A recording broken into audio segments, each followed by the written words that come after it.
الشعب يرجع زي الاول. انا راجل بفتخر ان انا من حاره في رود الفرج وشبرا اسمها حاره سيدنا، فيها المسلم والمسيحي. كنا كل الجرامه الحاره دي بطلعها مين بقى؟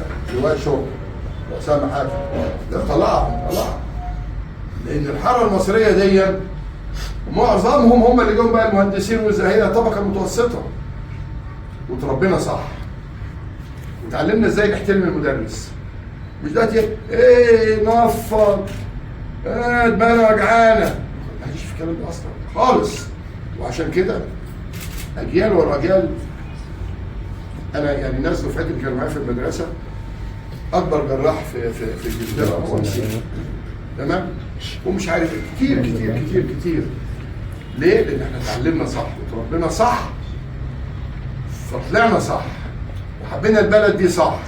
يعني لو واحد غيري لو مش متربي من صغره وابوه علمه ازاي يحب بلده، اللي حصل لي ده كله ده لو كان ايوب المصري كان قال لا يا جماعه لا لا لا انا ماشي، لكن ان ربنا صح، حب بلدك اللي هي وطنك. فدول الثلاث اهداف بتوع الحزب.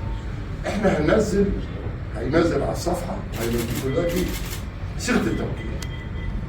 حضرتك بتعمل لي توكيل كوكيل للمؤسسين.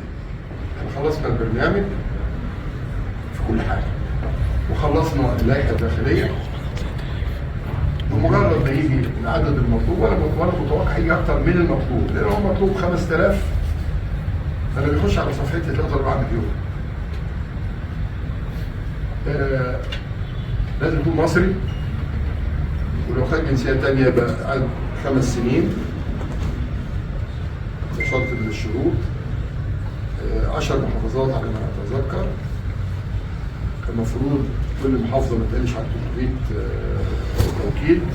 وبطلب من كل واحد يتقي ربنا في التوكيل.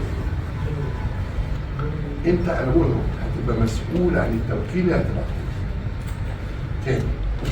مش واحد يروح يضرب لي توكيل ويبعته عشان يعمل لي كمين، لا حضرتك مسؤول.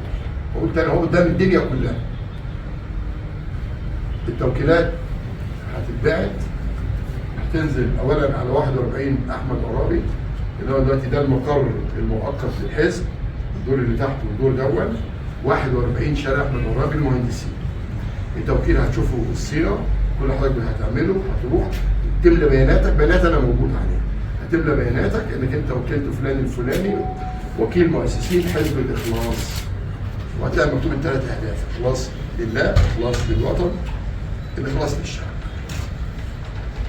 اللي عايز وشايف ان احنا ممكن نعمل حاجه، وده حزب مش جاي من فوق، يا برضه اقول لك ولا ما تحسيش محمود ابنه وقالوا له اعمل حزب، اي كلام في اي هبل، في اي هبل، والله العظيم هبل في هبل.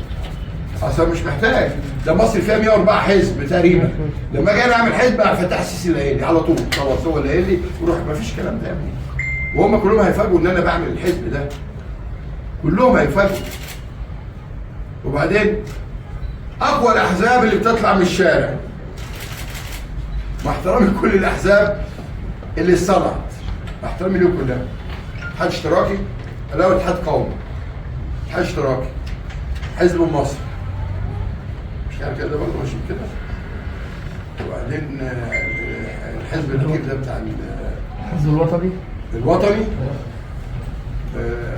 مع احترامي لحزب مستقبل الوطن، كانوا بمنتهى الصراحه. واللي ما تعرفوش ان الحزب الوطني كلمني النائب طلعت القواس السيده يمنى عشان بعد 25 يناير امسك الحزب الوطني، رئيس حزب وطني. وهم موجودين يسالوني، قلت لهم يعني انا عندي عماره كبيره كان فيها شقه مشبوهه لاي سبب، رفضت انا اسكن فيها. لما تبقى العماره كلها هروح اخدها انا ما عنديش الكلام ده، انا عندي مبلغ، ورفضت. واللي حل الحزب الوطني مرتضى منصور، رفعت قضيه في مجلس الدوله وحليت الحزب الوطني.